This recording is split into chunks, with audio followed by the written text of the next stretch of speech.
Hello बच्चों, कैसे हैं आप लोग। आशा करते हैं आप अच्छे होंगे और आप अब क्लास 12th की तैयारी के लिए तैयार हो जाएं। इसके लिए हम लेके आए हैं पहला चैप्टर सॉल्यूशन। सॉल्यूशन में आप देखेंगे सॉल्यूशन दो भागों से मिलकर बना होता है। Number 1 solvent plus solute. ठीक है, सॉल्वेंट और सॉल्यूट।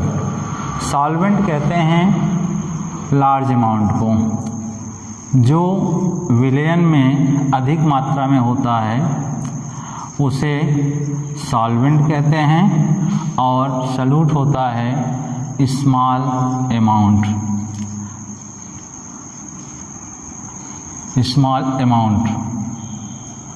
ठीक, तो सॉल्वेंट और सॉल्यूट ये दोनों मिलकर सॉल्यूशन का निर्माण करते हैं। सॉल्वेंट होगा लार्ज अमाउंट, अधिक मात्रा में होता है, और सॉल्यूट कम मात्रा में होता है। सॉल्वेंट विलयन में सतत दिखाई देता है, और जो सॉल्यूट होता है वो सॉल्वेंट के संपर्क में जाकर अपने अस्तित्व को खो देता है। इसे आप प्रैक्टिकली देख सकते हैं। तो प्रैक्टिकली देखने के लिए आप देखेंगे ये है जल, और इसमें हम ये हमारा सॉल्वेंट है और ये सॉल्यूट सॉलिड स्टेट में है, और ये हमारा लिक्विड। अब हम इसको इसमें घोल देते हैं। ठीक, घोलने के बाद आप देखेंगे इसमें जल आपको दिखाई देता है, और नमक लिए थे हम, नमक इसमें अदृश्य हो गया।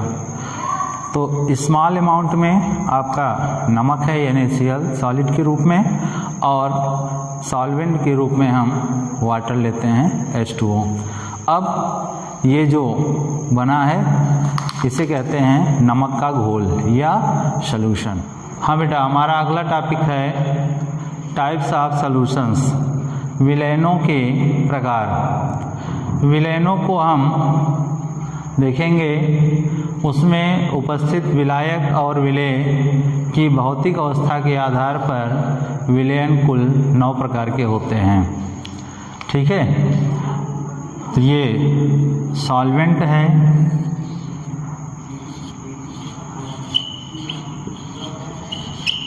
सॉल्वेंट भौतिक अवस्था के आधार पर सॉल्वेंट कुल 3 प्रकार के होते हैं। सॉलिड, लिक्विड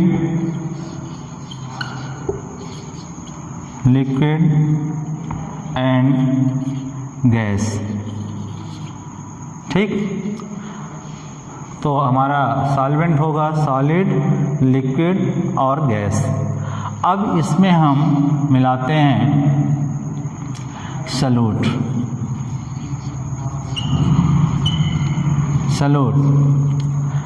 तो सॉलिड सॉल्वेंट में जब हम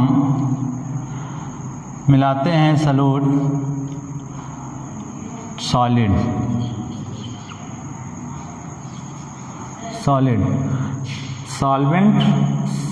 सॉलिड और सॉल्यूट हमारा सॉलिड है।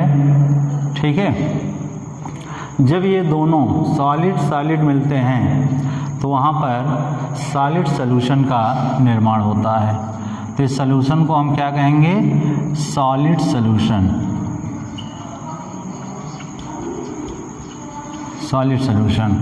ये हमारा कॉमन नेम ऑफ सॉल्यूशंस है। ठीक है,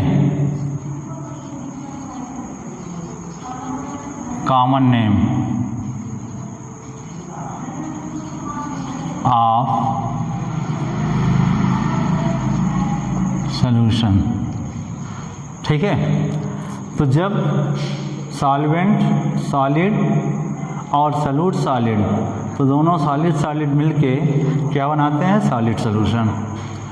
ठीक है, इसका एग्जाम्पल आप ले सकते हैं एलॉय, मिश्र धातुएं। ठीक है, दूसरा, सॉल्वेंट हमारा सॉलिड है और सॉल्यूट हम लेते हैं लिक्विड।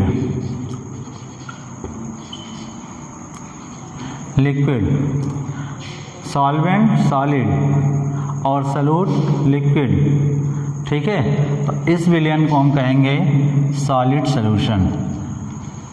सॉल्यूशन का जो कॉमन नेम होता है वो सॉल्वेंट पर आधारित होता है। सॉल्वेंट की अवस्था अगर ठोस है तो उसे हम ठोस विलयन कहेंगे, ठीक है। और यदि लिक्विड है तो लिक्विड विलयन। इसका उदाहरण हो जाएगा, आप ले सकते हैं दैनिक जीवन में आप उपयोग करते हैं भोजन में पनीर। पनीर में आप देखेंगे पनीर आपको दिखता ठोस है, लेकिन उसके मध्य में जल समाहित होता है, उसमें जल विलेय के रूप में घुली होती है। जब हम उसे फ्राई करते हैं तो उसमें से ढेर सारा जल बाहर निकलता है, ठीक है।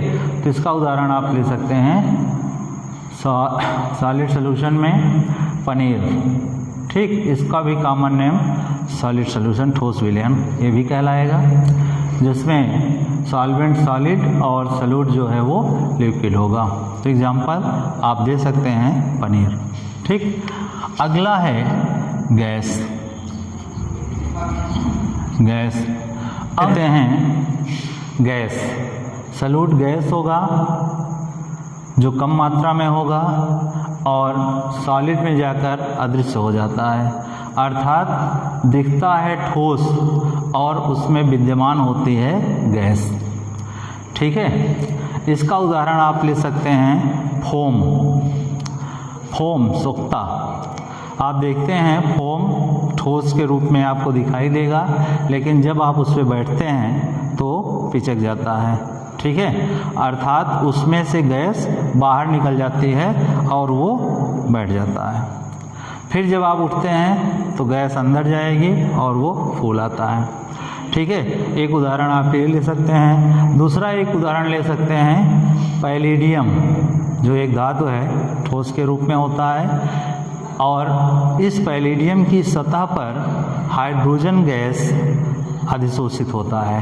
तो यहाँ पर विलेय के रूप में हाइड्रोजन गैस होता है और सॉल्वेंट के रूप में सॉलिड पैलेडियम। इसे भी हम सॉलिड सॉल्यूशन के नाम से जानते हैं, ठीक है। हाँ बेटा, अगला आप देखेंगे जिसमें सॉल्वेंट लिक्विड होगा और सॉल्यूट आपका सॉलिड लिक्विड गैस ये बदलते रहेंगे। तो सॉल्वेंट लिक्विड है, ठीक है,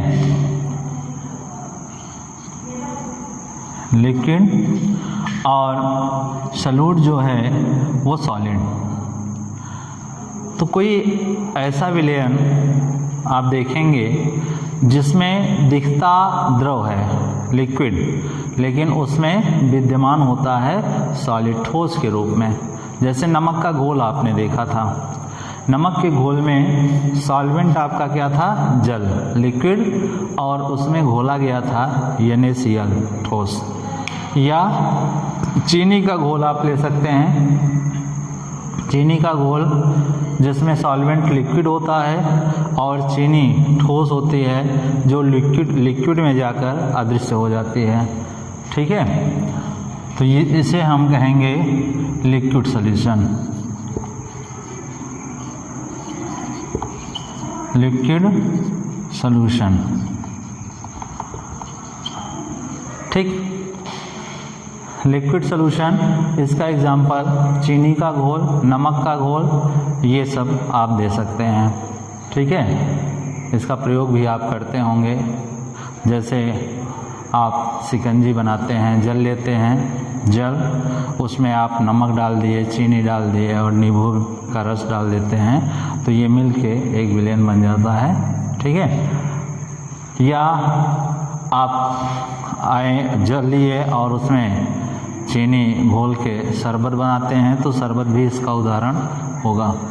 हम लेते हैं सॉल्वेंट लिक्विड और सॉल्यूट लिक्विड, सॉल्वेंट लिक्विड और सॉल्यूट लिक्विड, ठीक। और इस प्रकार से बनता है लिक्विड सॉल्यूशन।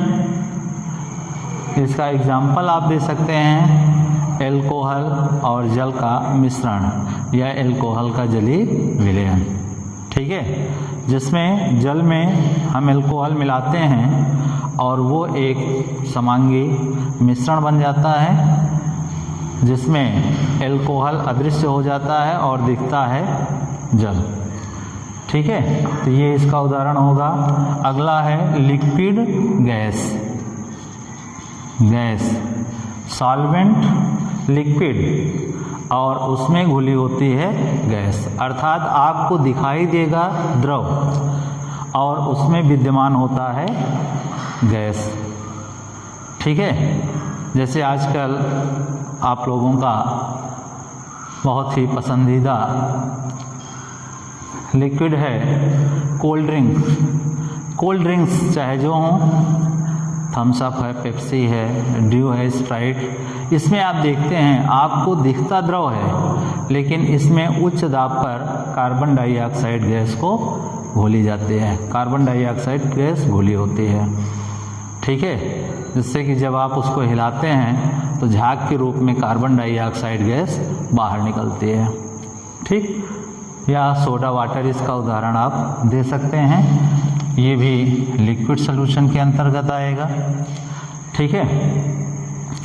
अब अगला टाइप होगा जिसमें सॉल्वेंट गैस होगा और सॉल्यूट जो हैं ये सॉलिड, लिक्विड और गैस। तो सॉल्वेंट गैस, सॉल्यूट, लिक्विड और सॉलिड, ठीक। इसे हम गैस सॉल्यूशन कहेंगे, गैस विलयन। गैस सॉल्यूशन, इसमें दिखेगा आपको गैस और उसमें विद्यमान होता है ठोस, ठीक है, दिखता गैस है और उसमें विद्यमान होता है ठोस।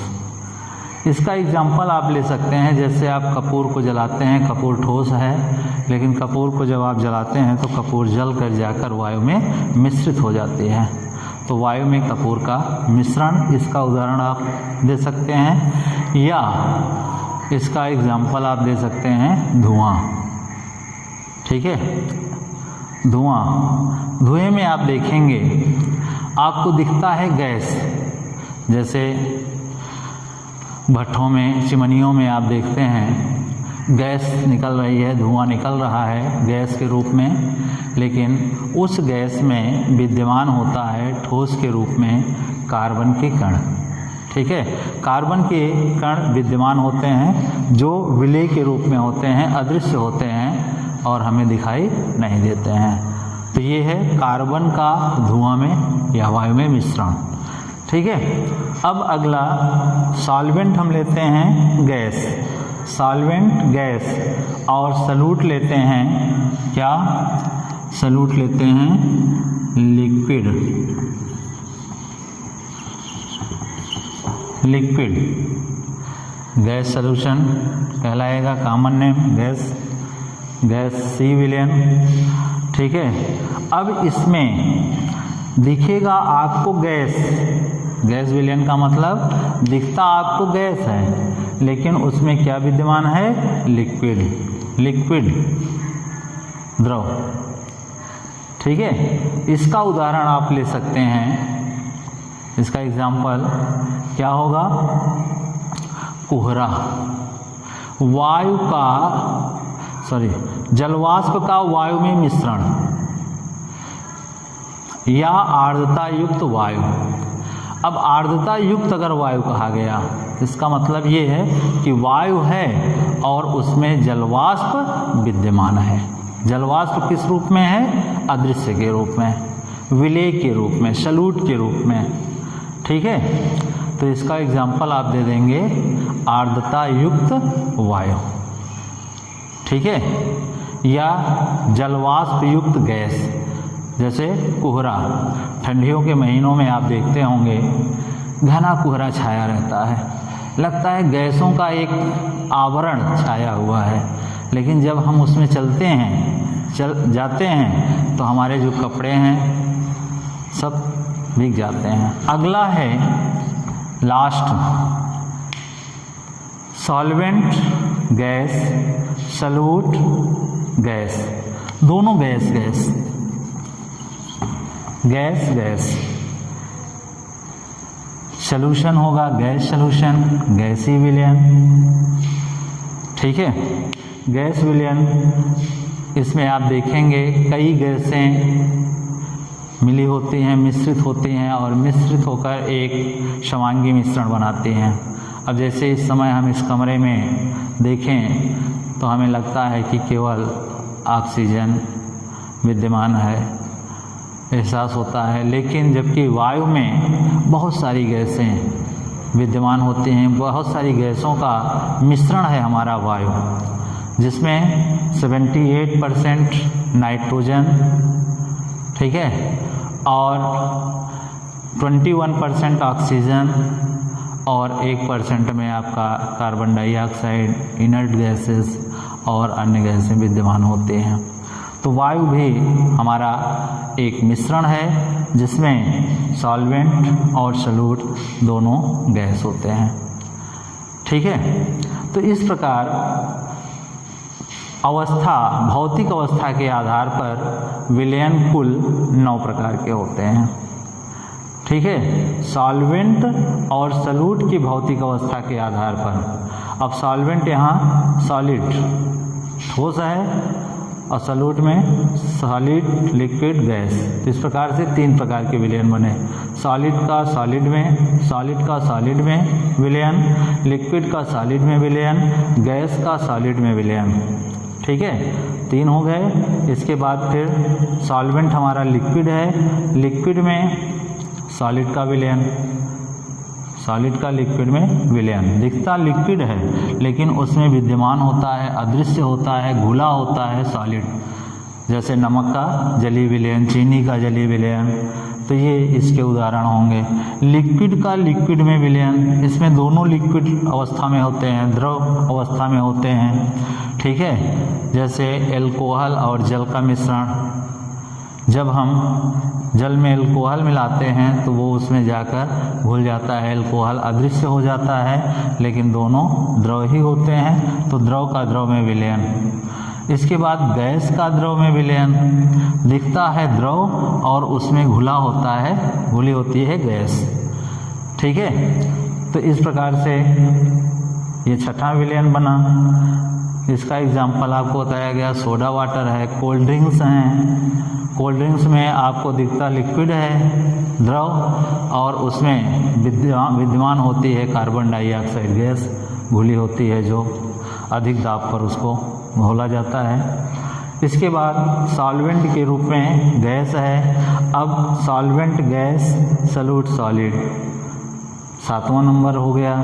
फिर सॉल्वेंट गैस और सॉल्यूट लिक्विड, गैस गैस, इस प्रकार से 7, 8, 9, ये कुल 9 प्रकार के विलयन होते हैं। तो सॉलिड का गैस में विलयन आपको बताया गया, धुआं जिसमें दिखता गैस है और उसमें सॉलिड के रूप में विद्यमान होते हैं कार्बन के कण। इसके बाद लिक्विड का गैस में विलयन, दिखेगा गैस और उसमें विद्यमान होती हैं जलवाष्प की बूंदें, जैसे कोहरा है या आर्द्रता युक्त वायु है। इसके बाद गैस का गैस में विलयन, ठीक है। इसका उदाहरण आप वायु ले सकते हैं। वायु में विभिन्न प्रकार की गैसें मिश्रित होते हैं, ठीक है। तो इस प्रकार से ये विलयनों के कुल 9 प्रकार हैं। हाँ बेटा, आगे हम देखते हैं सॉल्बिलिटी अर्थात विलेयता। विलेयता कहते हैं कि निश्चित ताप पर, जैसे ये हम विलेय पदार्थ लेते हैं, ये विलायक है,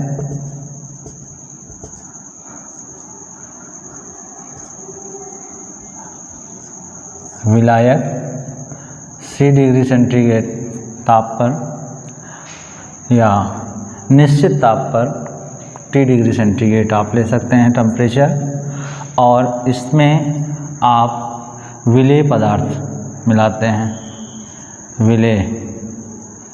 ठीक है, ये विलायक है, सॉल्वेंट, इसकी मात्रा है 100 ग्राम। 100 ग्राम विलायक लिया गया है। अब इस 100 ग्राम विलायक में हम विलेय पदार्थ घोलते हैं। विलेय पदार्थ कितना, T डिग्री सेंटीग्रेड या एक निश्चित ताप पर हम विलेय पदार्थ घोलते हैं। सपोज करिए x ग्राम विलेय पदार्थ इसमें घुलता है। जब हम किसी निश्चित ताप पर 100 ग्राम विलायक में किसी विलेय पदार्थ को घोलते हैं तो विलायक में विलेय घुलता जाएगा। एक स्थिति ऐसी आती है जब विलेय का घुलना बंद हो जाता है। ठीक है, तो उस अवस्था को हम, उस विलयन को हम संतृप्त विलयन कहते हैं। अर्थात किसी निश्चित ताप पर 100 ग्राम विलायक में विलेय पदार्थ घोलकर संतृप्त विलयन, ठीक, ये संतृप्त विलयन बनता है।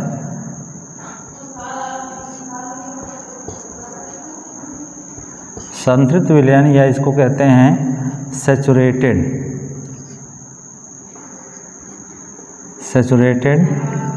सॉल्यूशन। सैचुरेटेड सॉल्यूशन हम बनाते हैं। सैचुरेटेड सॉल्यूशन बनाने के लिए 100 ग्राम विलायक में विलेय पदार्थ की अधिकतम मात्रा जो उस विलायक में घोली जाती है उसी को हम विलेयता कहते हैं। ठीक है, तो इसकी विलेयता हो जाएगी, इसकी यहाँ विलेयता होगी, विलेयता बराबर x ग्राम पर 100 ग्राम सॉल्वेंट। अर्थात 100 ग्राम सॉल्वेंट में x ग्राम विलेय पदार्थ घोला जा सकता है, अर्थात उसकी विलेयता होगी x ग्राम पर 100 ग्राम। ठीक, इसी प्रकार हम विलेयता का मात्रक आप मोल प्रति लीटर भी ले सकते हैं। अगर विलायक को आप 1 लीटर लें और विलेय पदार्थ को मोलों में लें, अर्थात x मोल मान लिया जाए कि x मोल इसमें घुलता है, घुलकर संतृप्त विलयन बनाता है, तो उसकी विलेयता हो जाएगी x मोल प्रति लीटर। इस ताप पर किसी विलेय पदार्थ की विलेयता निश्चित होती है या भिन्न भिन्न पदार्थों की विलेयता भिन्न भिन्न होती है। हाँ बेटा, इस विलेयता के आधार पर विलयन को फिर से डिवाइड किया गया और विलेयता के आधार पर विलयन 3 प्रकार के होते हैं। असंतृप्त विलयन, संतृप्त विलयन और अति संतृप्त विलयन।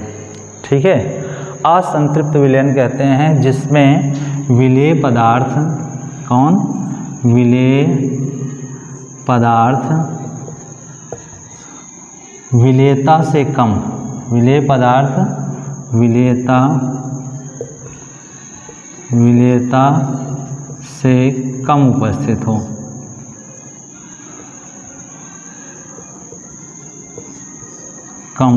हो। अगर विलयन में विलेय पदार्थ की उपस्थिति विलेयता से कम है, अर्थात उस विलयन में और विलेय पदार्थ यदि घोला जा सकता है तो उस विलयन को हम असंतृप्त विलयन कहते हैं। ठीक है, और संतृप्त विलयन, संतृप्त का मतलब पर्याप्त, विलेयता के बराबर। यदि विलयन में विलेय पदार्थ की मात्रा उसके विलेयता के बराबर होती है, विलेय पदार्थ की मात्रा, विलेय की मात्रा बराबर विलेयता के, अगर विलेयता के बराबर होती है तो उसे हम संतृप्त विलयन कहते हैं। ठीक है, और जब कभी विलेय पदार्थ की मात्रा विलेयता से अधिक हो जाए, अर्थात जब विलेय पदार्थ का घुलना बंद हो जाए तो उसके बाद भी यदि विलेय पदार्थ की कुछ मात्रा उसमें मिला दी जाए तो प्राप्त विलयन को हम अति संतृप्त विलयन कहते हैं। ठीक है, तो विलेय की मात्रा यहाँ क्या होगी, विलेय की मात्रा ये अधिक होगी, किससे, विलेयता से। ठीक, तो ऐसे विलयन को हम क्या कहेंगे, अति संतृप्त विलयन, कि अगर टेम्परेचर बढ़ जाए या विलायक को और घोला जाए तो उसके बाद भी वो संतृप्तता उसकी नष्ट ना हो। ठीक है, तो ऐसे विलयन को हम सुपर सैचुरेटेड विलयन सॉल्यूशन कहते हैं। बेटा अब हम आगे अध्ययन करते हैं विलेयता को प्रभावित करने वाले कारक, फैक्टर्स इन्फ्लुएंसिंग सॉल्युबिलिटी। वे उन फैक्टरों का अध्ययन करेंगे जो सॉल्युबिलिटी को प्रभावित करते हैं। तो विलेय पदार्थ की विलेयता को प्रभावित करने वाले कारक निम्नलिखित हैं, जिसमें नंबर 1 है टेम्परेचर, दूसरा है nature of solute and solvent, और थर्ड है कॉमन आयन इफेक्ट। तो नंबर 1 हम लेते हैं temperature.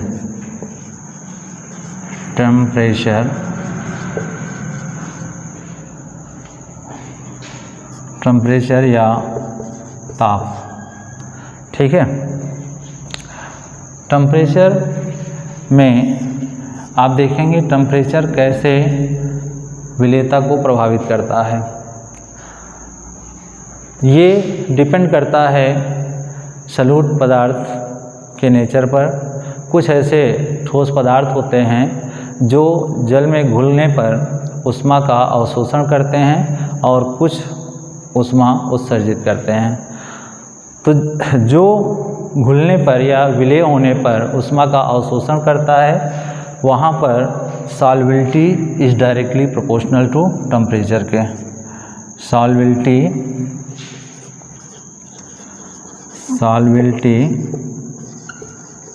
Directly proportional to temperature. कब? जब ऊष्मा का अवशोषण होता है, जब विलेय पदार्थ घोलने पर ऊष्मा का अवशोषण होता है, अर्थात इसको कहेंगे एंडोथर्मिक।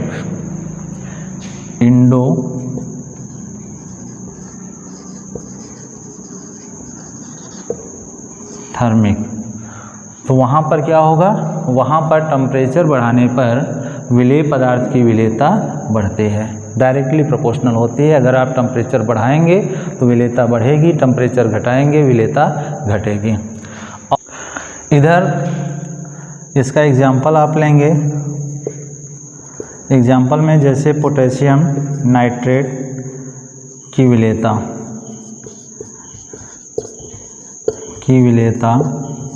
ताप बढ़ाने पर बढ़ती है, ताप बढ़ाने पर बढ़ती है। इसी प्रकार नंबर 2 आप ले सकते हैं चीनी। चीनी को जब आप जल में घोलेंगे सुक्रोज को, तो 1 गिलास पानी में आप टेम्परेचर बढ़ाकर 2 किलो 3 किलो चीनी को भी आप विलेय कर सकते हैं। ठीक है, तो चीनी की विलेयता, चीनी की विलेयता ताप बढ़ाने पर बढ़ते हैं। ठीक है, ये फर्स्ट कंडीशन है, ए कंडीशन। बी कंडीशंस में क्या होता है, सॉल्युबिलिटी इनवर्सली प्रोपोर्शनल टेम्परेचर।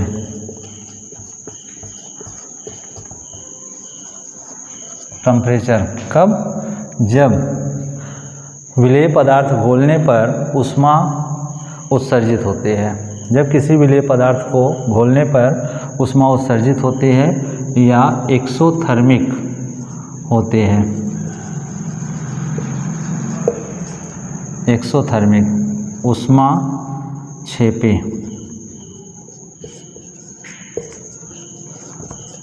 अगर विलेय पदार्थ घोलने पर उसमें ऊष्मा का उत्सर्जन होता है, ऊष्मा बाहर निकलती है तो उसे हम उसकी विलेयता को ऊष्माक्षेपी कहेंगे अक्रिया। और फिर वहाँ टेम्परेचर इन्वर्सली प्रोपोर्शनल होता है, अर्थात टेम्परेचर बढ़ाने पर सॉल्युबिलिटी घटती है। जैसे एग्जाम्पल में आप ले सकते हैं कली चूना CaO को जल में घोलने पर ऊष्मा बाहर निकलती है, अर्थात CaO की विलेयता ताप बढ़ाने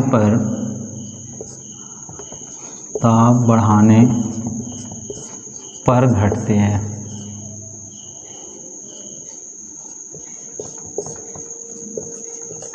ठीक है, जब आप कली चूना को जल में डालते हैं तो उबलने लगता है, अर्थात उसे विलेय करने पर ऊष्मा बाहर निकलती है, उसे ऊष्माक्षेपी कहते हैं। तो यहाँ पर जब आप टेम्परेचर कम करेंगे तो कैल्शियम ऑक्साइड की विलेयता बढ़ेगी। बेटा अगला फैक्टर हम लेते हैं जो विलेयता को प्रभावित करता है, वो है nature of solute and solvents. ठीक है, अर्थात सॉल्यूट और सॉल्वेंट के नेचर पर आधारित होती है विलेयता। सॉल्यूट और सॉल्वेंट दो प्रकार के होते हैं। इनका जो नेचर होता है, जो स्वभाव होता है, वो दो प्रकार का होता है। एक होता है ध्रुवी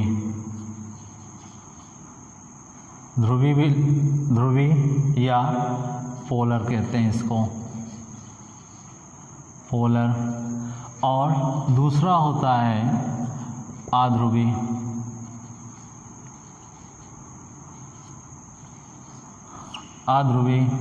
इसको कहते हैं नॉन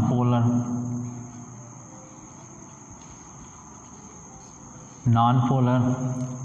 ठीक है, अब ध्रुवी और आध्रुवी देखेंगे क्या होते हैं। ध्रुवी कहते हैं जिसमें द्विध्रुव आघूर्ण mu is not equal to 0, जिसमें द्विध्रुव आघूर्ण अर्थात म्यू का मान 0 नहीं होता है, 0 के अलावा समथिंग कुछ होगा। ठीक है, इसमें ऐसे विलेय या विलायक आएंगे जिसमें केंद्रीय परमाणु पर क्या होगा, लोन पेयर इलेक्ट्रॉन प्रेजेंट होते हैं। ठीक है, जैसे इसका एग्जाम्पल आप ले सकते हैं H2O, HOH, H2O। ठीक है, यहाँ पर ऑक्सीजन पर लोन पेयर इलेक्ट्रॉन होता है। ठीक, तो ये ध्रुवी होगा। इसी प्रकार आप ले सकते हैं अमोनिया NH3, यहाँ भी लोन पेयर इलेक्ट्रॉन उपस्थित होता है। एल्कोहल ध्रुवी विलायक है। ठीक है, और अध्रुवी विलायक किसे कहते हैं, ऐसे विलेय या विलायक पदार्थ जिसमें द्विध्रुव आघूर्ण म्यू का मान 0 होता है, 0 होता है। ठीक है, इसका एग्जाम्पल क्या होगा, ये ऐसे अणु या यौगिक होते हैं, ऐसे विलेय अथवा विलायक पदार्थ होते हैं जिसके सेंट्रल एटम पर या केंद्रीय परमाणु पर एकाकी इलेक्ट्रॉन युग्मों की संख्या 0 होती है, अनुपस्थित होते हैं। ठीक है, तो यहाँ पर lone pair electron equal to 0 at central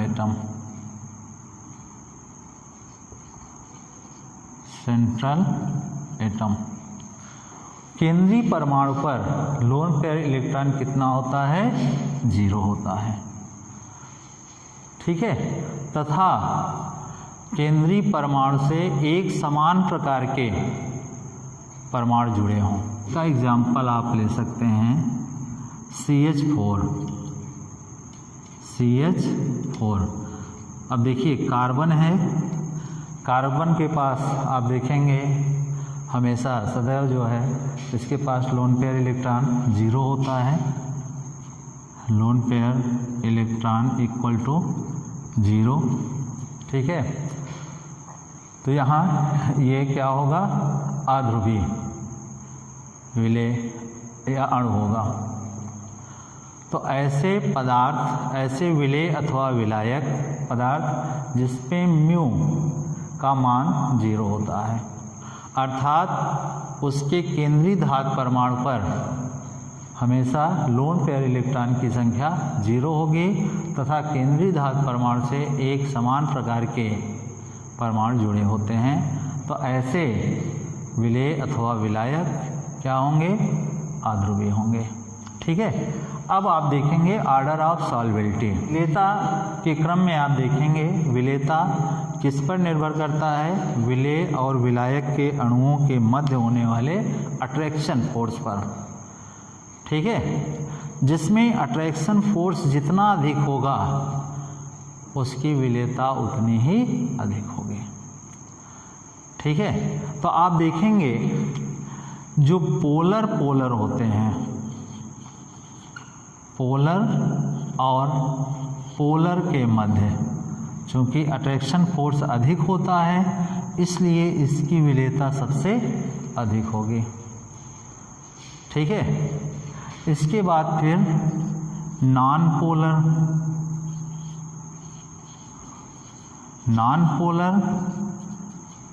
polar के मध्य और फिर होगा नॉन पोलर और पोलर के मध्य, नॉन पोलर और पोलर के मध्य, ठीक है। ये क्रम होता है विलेयता का। अगर पोलर का मतलब ध्रुवीय, पोलर का मतलब क्या है, ध्रुवीय। यदि विलेय पदार्थ और विलायक दोनों पोलर हों, दोनों ध्रुवीय हों, तो वो दोनों एक दूसरे में अधिक शीघ्रता से विलय हो जाएंगे, घुल जाएंगे। या तो नॉन पोलर हो, जैसे अगर आपका विलय ध्रुवीय है तो उसके लिए अच्छा विलायक क्या होगा, ध्रुवीय विलायक। वो ध्रुवीय विलायकों में अधिक विलय होगा। और यदि आपका सॉल्यूट, आपका विलय पदार्थ नॉन पोलर है, अध्रुवीय है, तो वो अध्रुवीय विलायकों में अधिक विलय होता है, ठीक है। और सबसे कम विलेयता का जो क्रम होता है वो नॉन पोलर और पोलर के मध्य होता है, ठीक है। इसीलिए जो ध्रुवीय विलायक होते हैं वो जल में शीघ्रता से पूर्ण विलय हो जाते हैं, जबकि अध्रुवीय विलायक जो होते हैं वो अध्रुवीय विलायकों में ही विलय होते हैं। जैसे कार्बन टेट्राक्लोराइड है, कार्बन टेट्राक्लोराइड हमारा क्या है, अध्रुवीय विलायक है। तो अध्रुवीय विलायक होने के कारण उसकी विलेयता जल में कम होती है, बहुत अल्प होती है, ना के बराबर होती है। अगर आप जल में कार्बन टेट्राक्लोराइड को मिला देंगे तो वो उसमें घुलता नहीं है, उसकी विलेयता वहाँ बहुत कम होती है, अल्प होती है, ठीक है। लेकिन अगर उस नॉन पोलर कार्बन टेट्राक्लोराइड को यदि हम किसी नॉन पोलर विलायक में, जैसे बेंजीन है, टॉल्यूइन है, यदि उसमें हम उनको घोल दें तो आप देखेंगे वो शीघ्रता से उसमें बेंजीन में घुल जाता है, ठीक है। इसी प्रकार आयोडीन है, आयोडीन अध्रुवीय होता है। उसको जब हम जल में घोलते हैं तो वो जल में अल्प विलय होता है, आंशिक विलय होता है, जबकि कार्बन टेट्राक्लोराइड जो हमारा एक ध्रुवीय विलायक के रूप में भी काम करता है, उसमें जब आप उसको डालते हैं तो वो उसमें अधिक विलय होता है, ठीक है। तो इस प्रकार जो सॉल्वेबिलिटी है वो विलय और विलायक की प्रकृति पर निर्भर करते हैं, ठीक है। चलिए अब अगला फैक्टर हम लेते हैं थर्ड फैक्टर है कॉमन आयन इफेक्ट, सम आयन प्रभाव। यहाँ पर आप देखते हैं सम आयन प्रभाव, कॉमन आयन इफेक्ट। सम आयन का मतलब होता है कि अगर विलयन में, अगर या विलायक में पहले से विलेय में उपस्थित कोई उभयनिष्ठ आयन पहले से उसमें उपस्थित है तो वहाँ पर विलेय पदार्थ की विलेयता घट जाती है। ठीक है, यदि विलायक अथवा विलयन में विलेय पदार्थ में उपस्थित कोई उभयनिष्ठ आयन उसमें पहले से उपस्थित है तो उस विलेय पदार्थ की विलेयता घट जाती है और ये उसमें उपस्थित समायन के कारण होता है। इसीलिए इसे हम कॉमन आयन इफेक्ट या समायन प्रभाव कहते हैं। जैसे NH4Cl,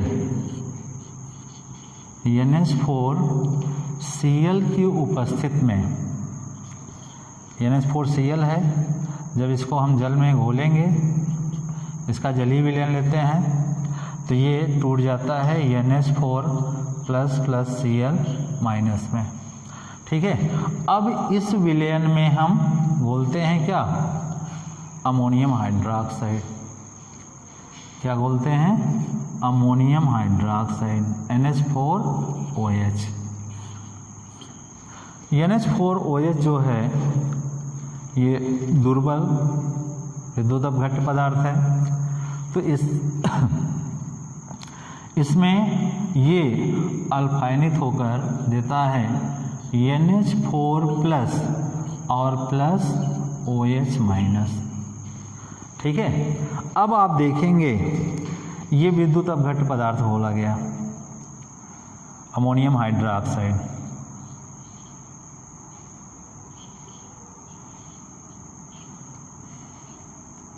ये दुर्बल है, ये प्रबल होता है।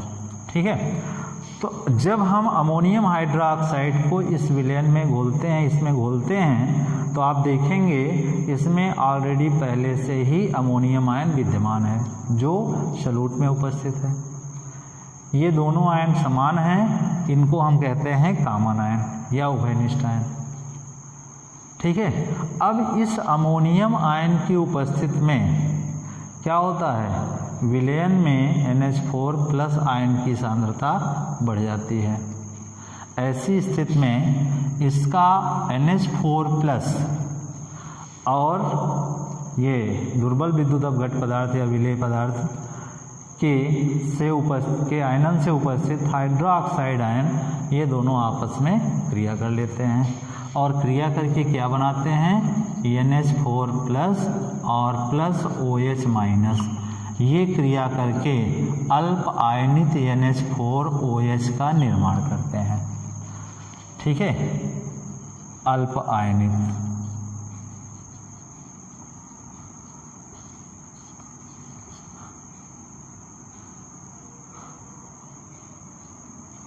ठीक है, तो अल्प आयनित NH4OH का निर्माण फिर से कर देते हैं, अर्थात विलयन में NH4OH के रूप में रहता है, उसकी विलेयता घट जाती है और इसके इस विलेयता घटने का कारण क्या होता है, कॉमन आयन, उभयनिष्ठ आयन। इसी को हम समायन प्रभाव कहते हैं।